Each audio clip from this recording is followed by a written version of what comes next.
So, Peter, your investing philosophy is often summed up as buy what you know. And there's some truth to that, and it's also often way oversimplified. Sure. Can you explain what you did mean by that and what you didn't mean? Well, it bothers me that people are very dangerous when they invest. This word play the market, that's a dangerous term. But if you do some work, do some research, know what you own, look at the research, look at the balance sheet. If you could add 8 and 8, get fairly close to 16, you can find out this company has lots of debt, no cash, they're in trouble. You shouldn't own it. So a little bit of research. People are careful when they buy a refrigerator, careful when they take a vacation. And they'll put $5,000, $10,000 some stock to hear on the bus or to party. That's dangerous. So when you say buy what you know, you also thought that the regular investor might be able to get an inside advantage by sticking to an industry he's familiar with or seeing something that she realizes is a great product. Imagine if you were in a mall the last 50 years.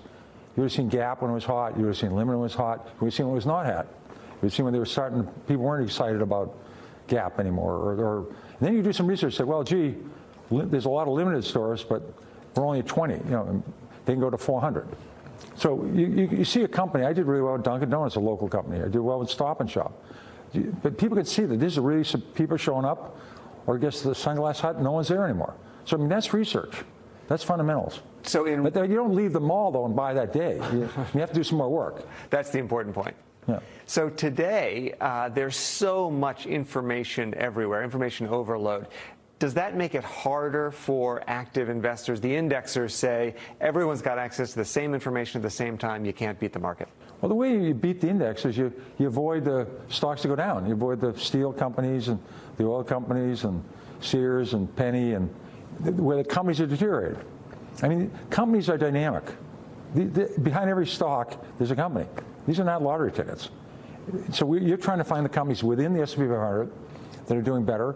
They're going from crappy to semi-crappy to good. That might take a couple of years, or they're going to grow for a long time. And you're trying to avoid the companies that are going south. That's how you beat them. Or you find some companies outside the S&P 500 that are great companies. CarMax was not in the S&P 500. They went up 200-fold. There's a lot of companies that enter, and a lot of their great performances before they go in.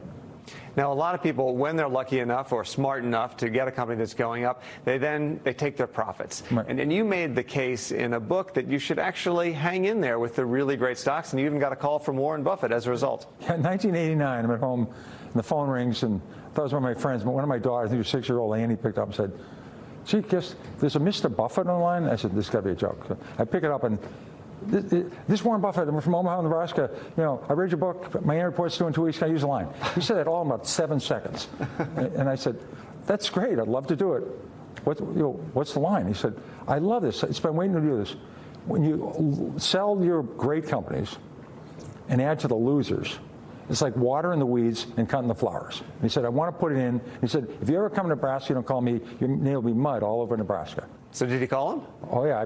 Several times we played bridge together.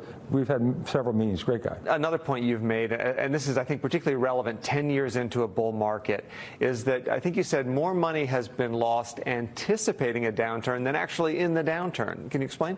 Well, obviously, the market's gone up tenfold since I stopped running Magellan. So you make more money on the upside. The market's going to be a lot higher 10 years from now, 20 years from now, 30 years from now. Trying to predict the market is really a waste. I don't know what it's going to do. It can go down. When I ran Magellan, 13 years, it declined 10% or more 9 times the market. Wow. I had a perfect record. I went down more than 10% every time. Whatever the market went down, I went down more.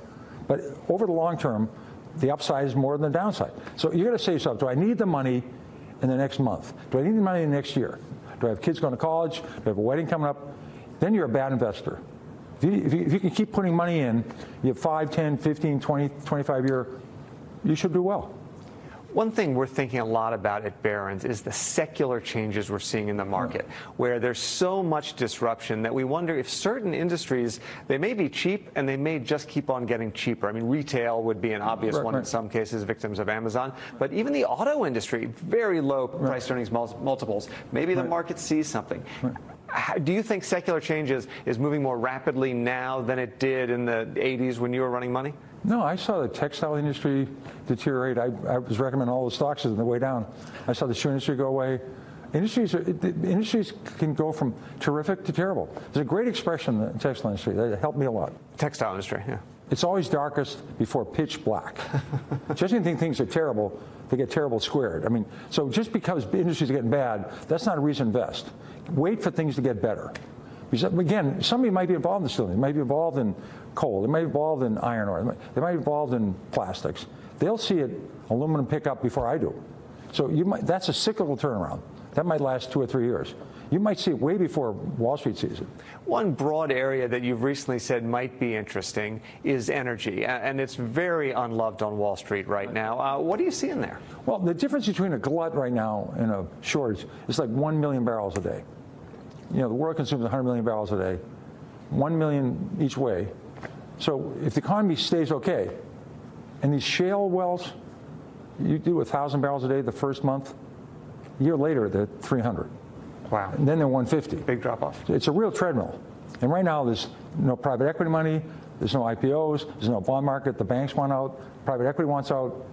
Shale's going to slow down. So these people think that shale is going to keep growing 2-3 million barrels a day. We've gone from 5 million barrels in the U.S. producing to 12.5. People think that's going to continue. I don't believe it will. Peter Lynch, thank you very much.